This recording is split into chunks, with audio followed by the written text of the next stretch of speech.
Nicolaj, congratulations for your short film. I'm going to mispronounce it. It's Stenofonen? Yes, exactly. Stenofonen. Terrific.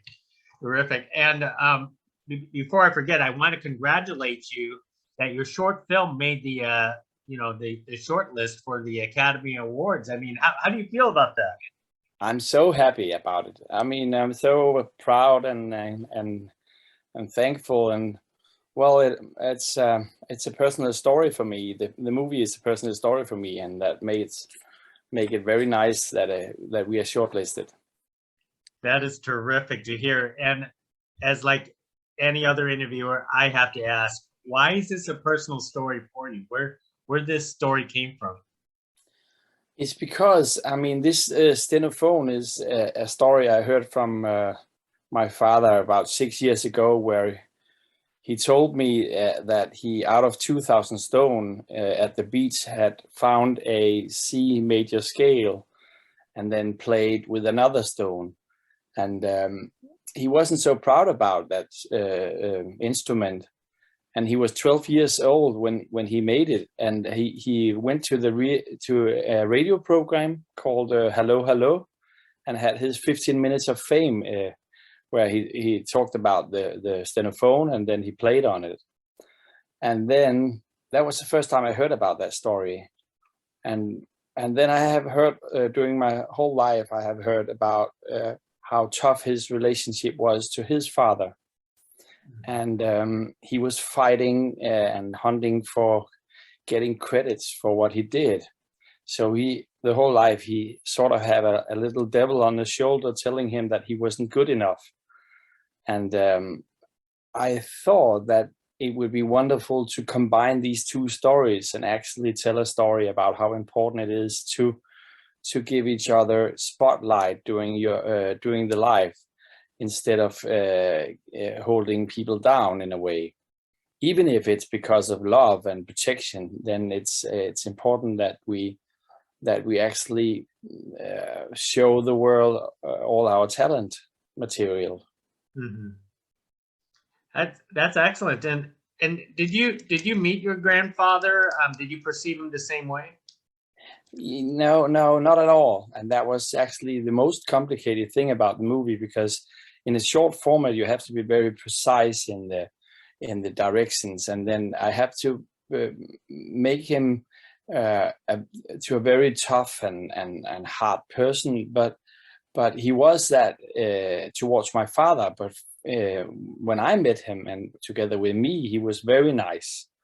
So it was like I have a big and very good experience about all my meetings with my grandfather, but my father had a really tough relationship, and I think actually my grandfather's father and him also had like the same thing, that don't do anything that can make a fool out of yourself. Mm-hmm. And I sort of broke the chain in a way.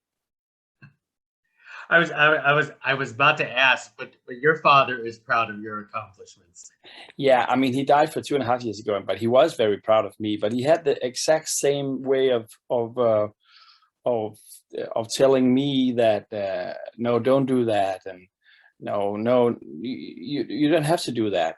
But since I didn't live together with my father and mom got divorced when I was 3 years old. I only was together with him part-time, and then I was able, I think, to like sort of getting rid of that thing, and just telling him that I'm doing things for myself, and so I really have a feeling that I broke the chain in a way, and I think it's important.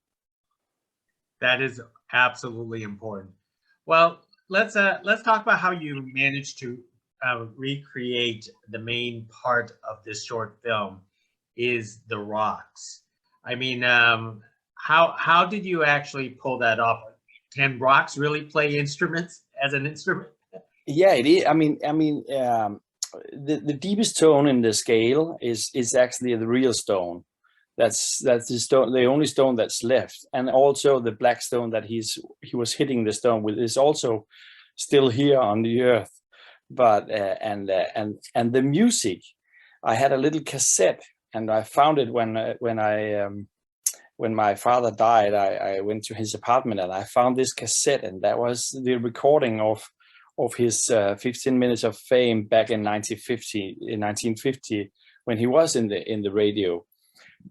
And the music that comes out of the radio in the film is actually my father playing. That's a real Stenophone music from back there, and that's also the sound backspine of the stone sounds during the movie.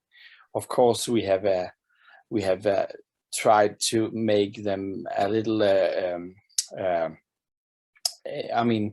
larger than life. The sound is larger than life at the beach when he's finding the sounds at the stone in the movie, because I wanted to tell the audience that the music was inside the boy.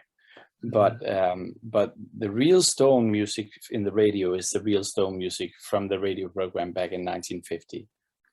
So my father is sort of participating in, he's sort of playing a part in the movie. That's nice. That is really nice. Yeah. I mean, that's a surprise, and you must be really proud that your father's touch is in this film. Yeah, I am, and I was so happy and lucky that my own son said yes to play my father as a 12 years old. When he was 12 years old, so the lead role is actually my own son playing, and that was I'm very happy that he said yes, because for me it was important to sort of do like a Russian babushka doll, where the father and the grandfather and the son, and because it is a father-son relationship movie, and I know that the audience, they don't know that it's my own son, and they don't know that it's my own father's stone music in the radio. But I hope that they can feel that it was important for me, and then they can hopefully feel it when they see the movie anyway. That is a great family affair. What was it like directing your own son in a film? It was really a big privilege to find out that you can also have a very nice working relationship to your son. It was so nice. We drove down at the set in the same car, and we had a father-son relationship. And as soon as we get to the set, he was so professional. He was wonderful working with, and I was the director and talking to him like I talked to all the other actors, and that was important. And he really took that job seriously as an actor. And there was a wonderful moment actually when we were shooting a scene at the beach, and I had wrote a really long line, and it wasn't. For me, I thought it was really good, and he said to me, "But Dad, this is impossible to play. It's really a bad line." And I said, "Well, can you at least try?" And he tried, and then I must admit that it was bad. So we took it out and we did something else. But that was a very good example of having a nice working relationship. And I think it's a big privilege to actually have the chance, get the chance to work with your own kids.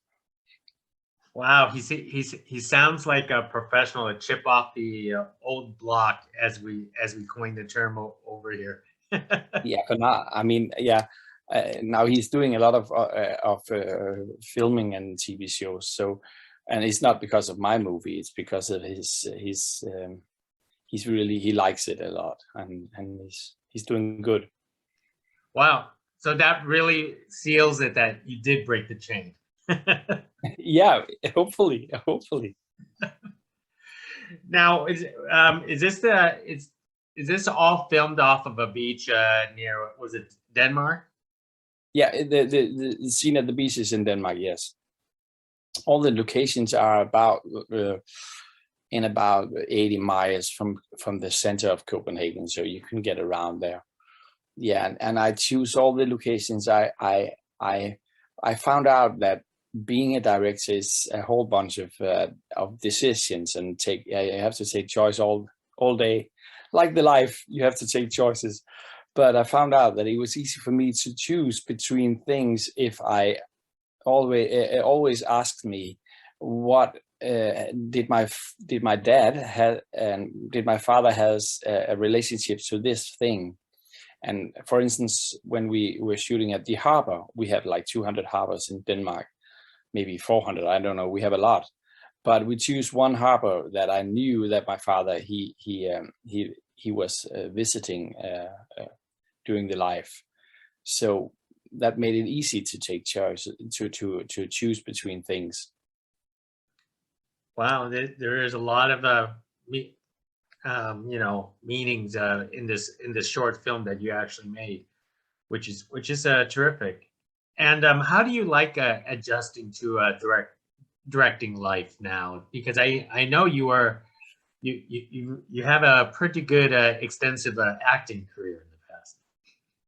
Yeah, I'm still an actor. I really love to do my work as an actor, but it's also very nice actually to find out that there is an opportunity to there is a big difference between being an actor or a director, I must say, and because I've done a short movie shortlisted for 20 minutes, I can't call myself a director, but I mean, I'm on my way and I'm flirting with it in a way, and I would love to do more. I think there is a big the big difference between coming to a set as an actor, just do what you can see the script is telling you to do, and have the talk with the director. But the director, he needs or she needs to have the power and the courage to take all the decisions. And it's you have to be able to do that. And I think that's a really nice, and I like to be in that zone.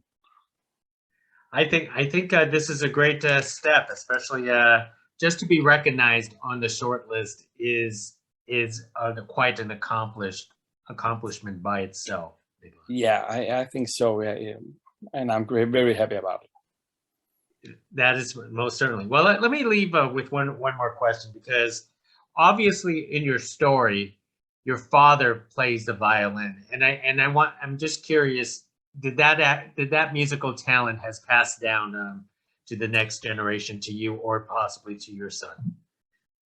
No, I think the musicality has passed, and I think we all have like a sort of a musicality inside, but my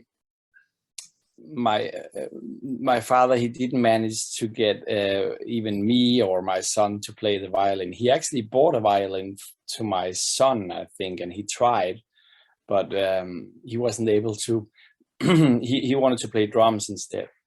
So but the musicality is definitely from my father. So well, all of you have that special talent, and we always have the Stenofonen just in case.